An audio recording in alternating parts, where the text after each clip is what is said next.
లోని డీసీసీ అధ్యక్షులు కూచాడి శ్రీహరిరావు క్యాంపు కార్యాలయంలో కాంగ్రెస్ అగ్రనేత రాహుల్ గాంధీ జన్మదిన వేడుకలు ఘనంగా నిర్వహించారు. ఈ సందర్భంగా కేక్ కట్ చేసి సంబరాలు జరుపుకున్నారు. రాహుల్ గాంధీకి భగవంతుడు మంచి ఆరోగ్యాలు ప్రసాదించాలని శ్రీహరిరావు ఆకాంక్షించారు.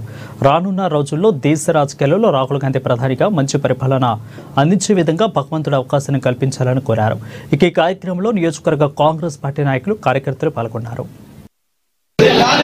మాజీ అధ్యక్షులు ప్రస్తుత పార్లమెంట్ లో ప్రతిపక్ష నాయకులు గౌరవనీయులు రాహుల్ గాంధీ గారి పుట్టినరోజు సందర్భంగా మరి దేశవ్యాప్తంగా కాంగ్రెస్ పార్టీ కార్యకర్తలు, నాయకులు, బడుగు బలహీన వర్గాల ప్రజలు, అట్టడుగు వర్గాల ప్రజలు అందరూ కూడా పెద్ద ఎత్తున వారి జన్మదిన వేడుకలు జరుపుకుంటున్న సందర్భంలో తిరుమలలో కూడా మరి కాంగ్రెస్ పార్టీ కార్యకర్తలు అందరము మరి కేక్ కట్ చేసి రాహుల్ గాంధీ గారి బర్త్డే జరుపుకోవడం జరుగుతోంది. మరి రాహుల్ గాంధీ గారికి మంచి ఆయుష్నిచ్చి మంచి శక్తినిచ్చి ఈ దేశానికి మంచి పరిపాలన అందించే సామర్థ్యాన్ని, అవకాశాన్ని ఇవ్వాలని ఆ భగవంతుణ్ణి వారి పుట్టినరోజు సందర్భంగా